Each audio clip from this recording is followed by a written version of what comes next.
Bonjour à tous et bienvenue dans cette spéciale Noël 2025.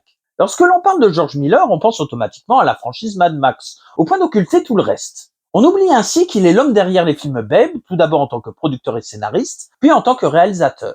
Des films que j'adore depuis tout petit et qui furent mon premier contact avec Miller, bien avant les aventures de Mumble ou de Max. Donc si vous êtes prêts, nous sommes partis pour un voyage qui nous emmène au milieu des années 80.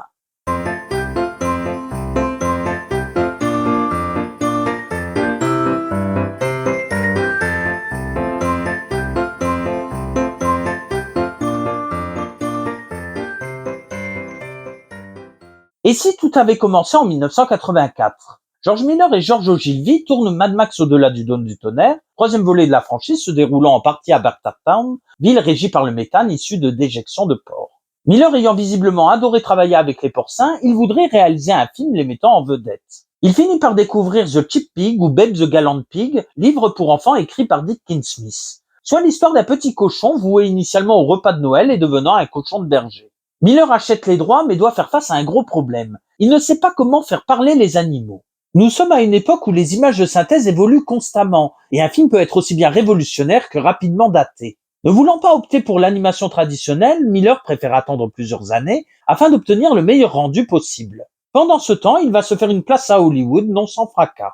Miller va découvrir que tous les producteurs hollywoodiens ne sont pas aussi sympathiques que Steven Spielberg, avec qui il a collaboré sur La Quatrième Dimension.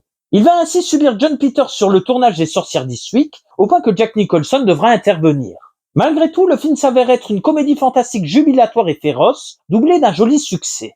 Il se lance ensuite dans le biopic Lorenzo consacré au chaos donné, jeune garçon atteint d'adrénoleucodystrophie. Un drame familial traumatisant qu'Universal a un peu trop vendu comme un film joyeux au vu de son affiche. Le flop commercial n'en devient que plus prévisible. Le réalisateur revient finalement chez Warner pour l'adaptation du roman de Carl Sagan, Contact. Mais comme nous l'avons vu dans une précédente vidéo, l'expérience tourne mal et Robert Zemeckis récupère le projet. Peu de temps avant son éviction, le projet Babe finit par se débloquer chez Universal. Pris par Contact, Miller est obligé de déléguer. Depuis les années 80, George Miller n'est pas seulement un réalisateur en vue, mais également un producteur notable pour le cinéma et la télévision. Parmi ses disciples, il y a Chris Noonan, réalisateur du téléfilm The Riddle of the Simpsons et des séries The Cowboy Breakout et Vietnam. C'est donc tout naturellement qu'il a été choisi pour réaliser Babe. La raison pour laquelle le projet avance enfin est que Miller a résolu le problème visuel. Babe optera pour différentes techniques. Un grand nombre d'animaux seront utilisés sur le tournage, dont 46 porcelets, et parmi les dresseurs, on retrouve Carl Lewis Miller qui a travaillé sur Cujo ou dressé pour tuer. Chris Noonan expliquait le processus fastidieux à l'émission Projection privée en 1996. Chaque prise nous demandait à peu près 8 semaines de travail pour obtenir un dialogue assisté par ordinateur. Nous avions 4 à 5 versions de chaque prise, animées de façon différente, afin de jouer plus ou moins sur les sentiments, jusqu'à obtenir exactement la version qui restituait le mieux les sentiments que nous voulions faire passer sur chaque prise. L'équipe fait également appel à des animaux animatroniques. La plupart viennent de la Jim Henson Creature Shop, d'autres de Robotechnologie, ou de John Cox Creature Workshop, à l'image des moutons. Le studio Rhizomanius s'est principalement occupé des animaux numériques et des retouches. Le principe de ces dernières est d'ailleurs assez simple. L'animal est filmé, sa bouche est ensuite gommée par ordinateur, puis son visage est retravaillé avant que l'animal puisse parler naturellement. Si le studio a été privilégié à ILM par exemple, c'est en partie grâce au chat parlant d'Hocus Pocus qui avait beaucoup impressionné George Miller. Le résultat final est tel que le spectateur n'y voit que du feu, d'autant plus que Babe et sa suite vieillissent très bien. Une réussite qui sera d'ailleurs couronnée aux Oscars, le seul obtenu par le film. Il faut dire que Babe est tombé l'année de Braveheart, Usual Suspect, Raison et Sentiment, Apollo 13 ou Le Don du Roi. Le New York Magazine l'a d'ailleurs nommé en 2020 comme l'un des meilleurs films n'ayant pas obtenu l'Oscar du meilleur film. Le problème des animaux étant résolu, il faut le casting des rares humains et les voix des bêtes. S'il n'y a pas de véritable vedette dans le casting à cette époque, certains acteurs tireront leur épingle du jeu par la suite. Le plus grand gagnant dans cette histoire reste bien évidemment James Cromwell. Vu ici et là, l'acteur a failli refuser le rôle du fermier Arthur Hoggett en raison du peu de dialogue alloué à son personnage. C'est son ami Charles Keating qui insistera en lui disant qu'il pourrait voyager en Australie gratuitement et que de toute manière, si le film ne marche pas, ce sera la faute au cochon. Suite au succès du film, l'acteur explosera devenant un des seconds rôles les plus prisés d'Hollywood. Rien que sur la deuxième moitié des années 90, on le retrouvera notamment dans Star Trek Premier Contact et Les Confidential, Larry Flint ou encore La Ligne Verte. Sa compagne à l'écran, Magda Szubanski, aura nettement moins de chance, apparaissant dans la série Farscape ou faisant des vocalises chez Miller dans les Happy Feet. Pour ce qui est du casting vocal, on retrouve Christine Cavanos dans la peau du petit cochon. Véritable sommité du monde du doublage américain, elle a été la binocle dans les Razmoket ou Dexter dans la série de Jendy Tartakovsky. En France, ce fut un peu différent. Comme le suggère Mr. Fox dans une de ses vidéos, il se peut qu'une première version française a eu lieu, puis qu'une autre a été produite quelque temps avant la sortie française du film. Tout simplement parce que Babe a 2 voix françaises. Christophe Lemoine, aka Cartman, pour la version disponible sur le DVD, et Barbara Del Sol, voix régulière de Jessica Alba sur l'autre version, et la suite du film. Sans compter que certains dialogues ont été un peu modifiés, suggérant que la première version est bien celle avec Lemoine. Pour la chaîne Ficelle, il s'agit de Myriam Margol, que vous avez pu voir dans Balto ou dans la franchise Harry Potter. En France, c'est Ginette Pigeon, voix de Faye Dunaway dans Les 3 jours du Condor, qui s'en charge. Le chien Rex est doublé en VO par Hugo Weaving. Comme Chris Noonan, l'acteur avait déjà travaillé avec George Miller sur les séries Bodyline, The Dirtwater Dynasty et Bangkok Hilton. Peu de temps avant la sortie de Babe, il avait cassé la baraque en Folle du désert, et le grand public le verra coup sur coup en Agent Smith, Elrond et V. Il est bon de souligner que le gendre des Hoggett est joué par Paul Goddard, soit l'agent Brown des films Matrix. Claude Giraud incarne le chien en VF. Là encore, un acteur au CV incroyable, allant du Slimane des aventures de Rabbi Jacob à Ulysse 31, en passant par les voix régulières de Tommy Lee Jones et Robert Redford. Voix en tout genre dans le milieu du doublage américain, Danny Mann incarne Ferdinand le canard. En France, c'est Vincent Violette, voix régulière de John Turturro et Gary Oldman. Enfin, il y a Miriam Flynn pour le mouton Ma, actrice récurrente des National Lampoon's Vacation. C'est Micheline Dax, éternelle Miss Piggy et Ursula qui s'en chargent ici. En tout cas, un casting vivant et vocal absolument irréprochable et qui n'a pas besoin de vedette pour exister. Pour preuve, le couple formé par Cromwell et Szubanski. D'un côté, un personnage quasi mutique focalisé sur son métier, de l'autre, un personnage beaucoup plus parlant et se demandant plusieurs fois pendant le film qu'est-ce qu'on va faire du petit cochon. En revanche, les deux se rejoignent en étant peu portés sur la modernité et ils le font comprendre à leur gendre et fille. Pour preuve, ce passage à Noël où ces derniers offrent un fax au couple en pensant qu'ils communiqueront mieux ensemble, ce qui n'a pas l'air de convaincre les Hoggett. Ironiquement, c'est cet appareil qui sera utilisé par le patriarche pour envoyer sa candidature au concours. Ce même passage où la petite fille dira qu'elle aurait préféré la maison de la publicité plutôt que celle construite par son grand-père. Sans compter qu'Arthur Hoggett passe pour un fou une bonne partie du film à vouloir faire de Babe un cochon de berger, y compris en s'aliénant son fidèle chien. Le climax n'en devient que plus fort. Le public hurle de rire en voyant arriver Hoggett et Babe, avant de signer un silence de mort durant l'épreuve, jusqu'à faire des torrents d'applaudissements en conclusion. Hoggett n'est donc pas fou, et Babe devient une sorte de mascotte improbable du coin. James Cromwell est absolument parfait, semblant parfois ailleurs comme particulièrement déterminé.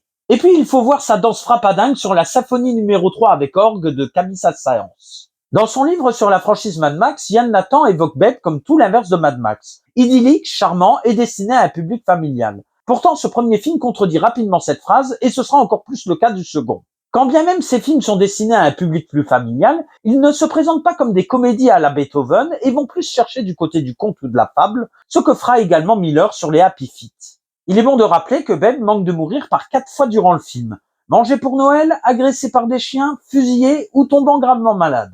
La mort n'est donc jamais très loin dans le film de Chris Noonan. Si Babe ne sert pas de plat de résistance à Noël, c'est parce qu'il est remplacé in extremis par la copine de Ferdinand. La mère de Babe est envoyée à l'abattoir dans les premières minutes du film et elle est remplacée par une machine pour l'allaitement de ses petits. Là encore, la modernité essaye de remplacer la tradition dans un univers froid, déshumanisé et où la rare lumière vient de l'entrée menant à la mort. La voix off ne fait d'ailleurs aucun suspense aux spectateurs, évoquant les mauvais traitements réservés aux cochons, tout comme la naïveté de ces derniers pensant qu'ils vont être plus heureux au paradis des cochons.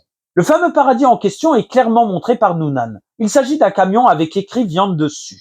Le sort des moutons n'est pas meilleur. Rex n'est pas parvenu à sauver le troupeau lors d'une grande inondation, au point d'en être devenu sourd, et Chris Noonan ne nous épargne pas la lente agonie de Ma, ni même le suspense autour du fusil. De même, le parcours de Babe n'est pas si éloigné de celui de Max. Comme beaucoup de héros de George Miller, il va vers les préceptes de Joseph Campbell. Babe est un héros naïf découvrant le monde de la ferme. Ficelle est son guide, en plus de devenir une deuxième maman, une affection qui s'accentue d'autant plus une fois que les chiens de Ficelle sont vendus. Le passage du seuil peut être vu comme la première rencontre entre Babe et les moutons. Le petit cochon a ses alliés avec Ferdinand, Ficelle, les moutons ou même le fermier, tout comme il a des ennemis avec la chatte ou même un temps Rex. Même Esme Hoggett peut se ranger dans la deuxième catégorie puisque pendant un temps, elle ne voit Babe que comme une nourriture sur pattes. Après diverses épreuves, Babe devra effectuer l'épreuve suprême qui est donc le concours. Si le film n'utilise pas toutes les étapes du voyage du héros, il en reprend la plupart des ingrédients et il en est de même pour sa suite.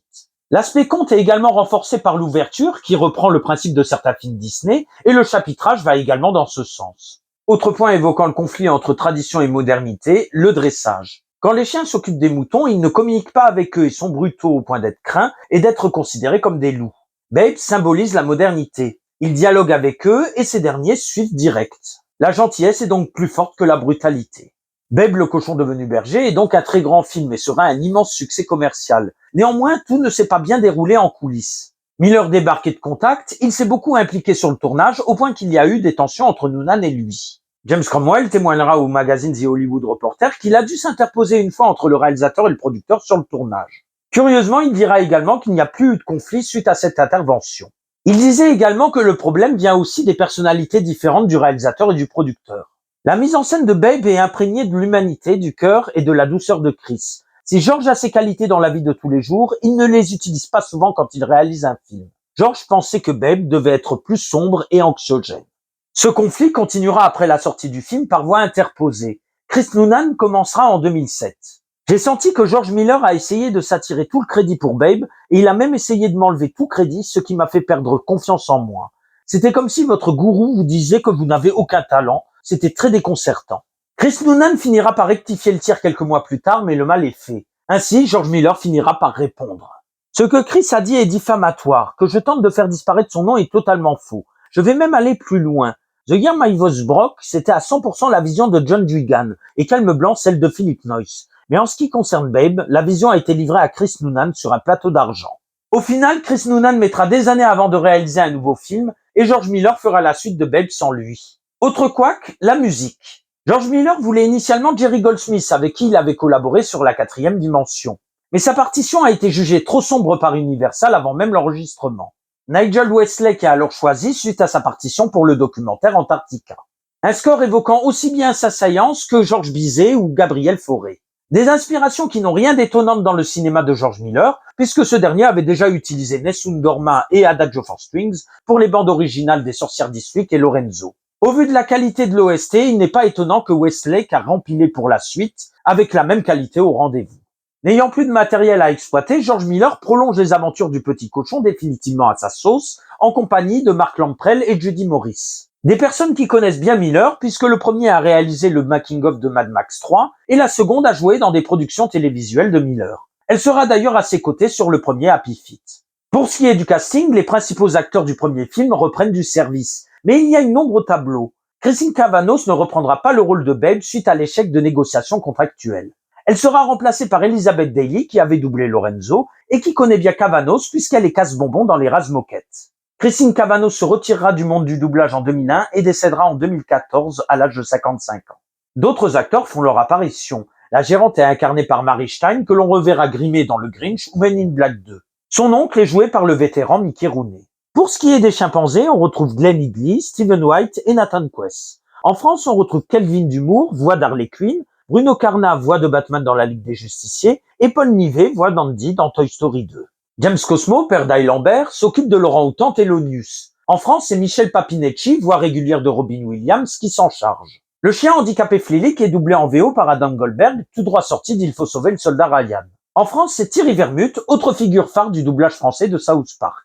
Le budget de Babe 2 est encore plus confortable que celui du précédent film avec 80 millions de dollars. Il faut dire que le film dépasse le domicile des Hoguettes et nécessite plus de décors, à l'image d'un avion, d'un aéroport et plus généralement de la ville. Le tournage sera d'ailleurs long d'au moins 10 mois.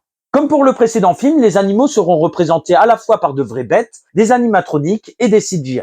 Carl Lewis Miller est désormais associé à Steve Martin avec au moins 800 animaux à dresser. Ancien employé de la Jim Henson Creature Shop, Neil Scanlan s'attaque aux animatroniques. Là encore, un travail de titan pour rendre les animaux crédibles à l'écran.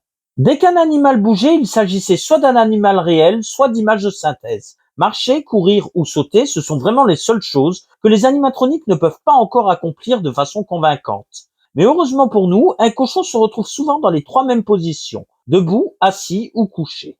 La morphologie de l'animal étant très variable d'une position à l'autre, nous avons décidé d'utiliser plusieurs versions animatroniques différentes, chacune basée sur une sculpture spécifique. Aussi, quand on observe un cochon, on remarque qu'il n'est jamais immobile, il y a une sorte de vibration qui passe à travers son corps. Voilà pourquoi il transpire tout le temps.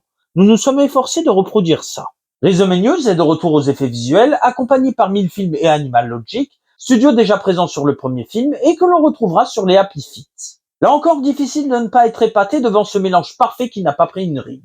Sorti en novembre 1998 aux USA, Babe 2 se prend un mur. Et ce sera également le cas de l'autre gros film d'Universal ce mois-ci, Rencontre avec Joe Black. Sur la même période et avec un public familial, le film d'Erasme Moquette, Mille et une pattes ou Le Prince d'Égypte s'en sortiront beaucoup mieux. Même en France, le film ne fera pas de miracle, dépassant à peine les 487 000 entrées, là où le premier en faisait 1,5 million. Par ailleurs, il est bon de souligner que Babe 2 n'est pas le seul film familial à avoir bu la tasse sur la fin 1998, puisque l'on peut également évoquer Sacré Père Noël, Mon ami Joe ou Jack Frost. Mais alors, qu'est-ce qu'il s'est passé? La première évidence est que le film a eu une promotion absolument catastrophique, vendant dans ses bandes annonces et ses affiches un film tout mignon où tout semble bien se passer. Certains critiques ont beau dire que Babe est un film gentillet, ce n'est pas pour autant un film joyeux. Sa suite reste dans cette mouvance, confirmant qu'Universal ne savait pas comment vendre un film qui semblait les embarrasser depuis plusieurs mois. Car Babe 2 est à nouveau un conte ou une fable, et autant dire que George Miller a poussé les potards jusqu'à un certain seuil, au point d'être beaucoup plus radical que Chris Noonan. Si le premier film confrontait la tradition à la modernité, le second dévoile un face-à-face entre les campagnards et l'urbanisme. Pour aller dans ce sens, Miller montre par 2 fois Babe devant un panorama. La ville représente la plupart des mégalopoles via des monuments historiques rassemblés en un même endroit. Cette ville qui n'a pas de nom pourrait être aussi bien Paris, Londres ou Moscou. Si la gérante de l'hôtel est aussi aimable avec Esme Hoguet, c'est tout simplement parce qu'elle est déjà un problème dans son coin puisqu'elle accueille des animaux. Hormis la gérante, Esme Hoguet ne trouvera de l'aide que grâce à des personnes ayant des traits porcins. La fermière sera d'ailleurs humiliée et agressée et le climax sera l'occasion pour elle d'affronter des personnages belliqueux. Mais ce qui frappe le plus dans Babe 2 est le traitement réservé aux animaux par les humains. La voisine appellera la fourrière avant de se prendre une soufflante par Esme et même un retour de bâton, confirmant que l'on est bien face à un conte. La fourrière est montrée comme irrespectueuse envers les animaux, les attrapant de la manière la plus dégueulasse possible, manquant d'en tuer un et balançant un chien handicapé comme si c'était un vulgaire déchet. Sauf que le lieu où Babe, Ferdinand et leurs compagnons d'infortune vont n'est pas la fourrière. Il s'agit d'un centre d'expérimentation sur animaux.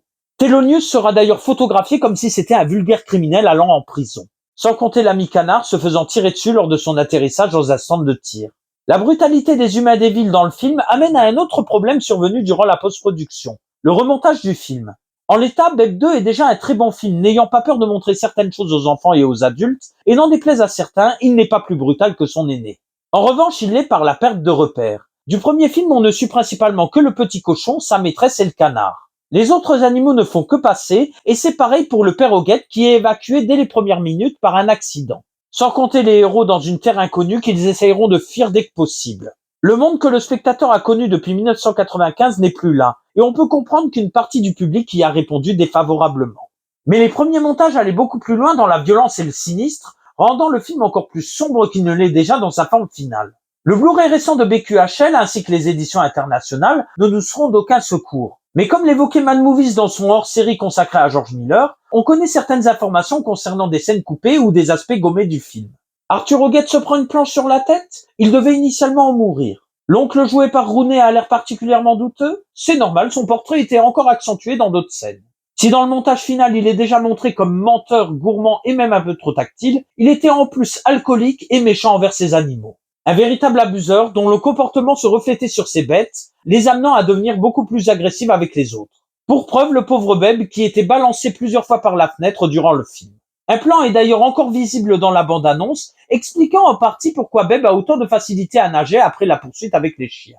La crise cardiaque de l'oncle après l'accident de l'hôpital, son hospitalisation et sa mort étaient initialement montrées, ainsi que la tentative de réanimation par Thelonious. Un aspect qui est d'ailleurs encore évoqué dans le montage final, le temps d'un dialogue.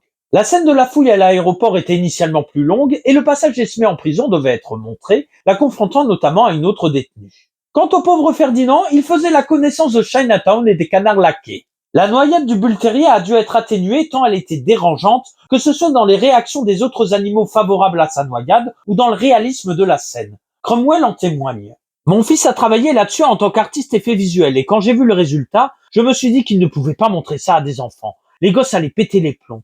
Universal a annoncé à George qu'il fallait couper ça, mais il leur a répondu que c'était impossible à moins de rééquilibrer le reste du film. Ils ont insisté, et bien faites ça car on ne peut pas garder ces images. La façon dont George avait filmé la noyade était terrifiante. On avait l'impression qu'un vrai chien était en train de s'étouffer. C'était pourtant une marionnette animatronique. Le même bull terrier devait également attaquer un agent de la fourrière suite à la capture du caniche rose, d'où la muselière par la suite. Durant le climax, Esmé devait être tenu par 2 hommes, plan que l'on peut encore voir dans la bande-annonce. La fameuse voisine avait une vision d'effroi après la révélation autour de l'hôtel. C'est normal, son fameux Roger était tout simplement mort dans son fauteuil. Reste à savoir si Miller avait poussé le vice en montrant le cadavre.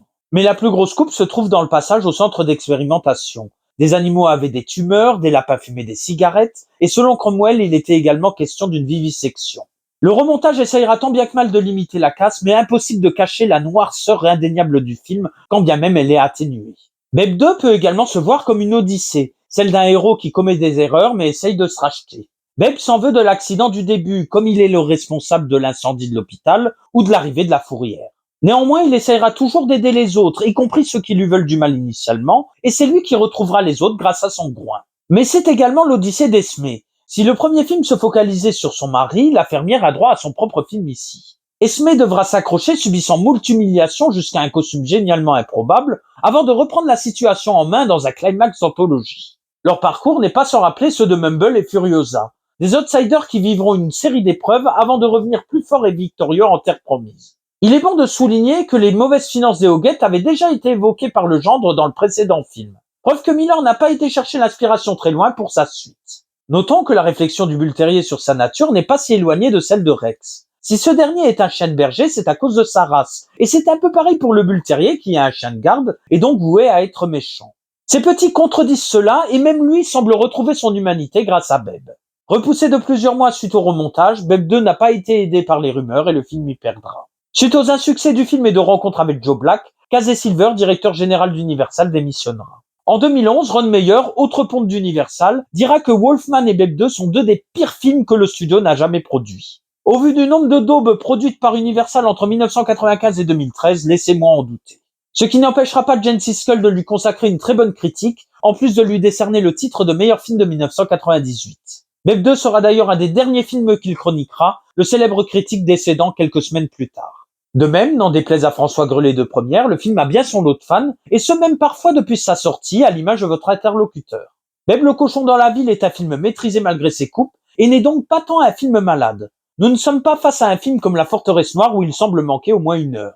Une rumeur circulait un temps sur un possible 3e volet où le petit cochon aurait été dans l'espace. Alors, adaptation de la célèbre séquence du Muppet Show, projet sérieux ou vaste blague relayée par plusieurs journaux, on ne le saura jamais. En attendant, les Babes ont une place importante dans la filmographie de George Miller, au point d'avoir encore des résonances maintenant dans son cinéma. Donc voilà pour cette spéciale Noël 2025, j'espère que cela vous plaira, n'hésitez pas à vous abonner à la chaîne, à commenter la vidéo sur Twitter, sur Facebook, sur YouTube ou sur Blue Sky, à la partager. Je vous souhaite à tous de très bonnes fêtes de fin d'année et surtout je vous dis à l'année prochaine.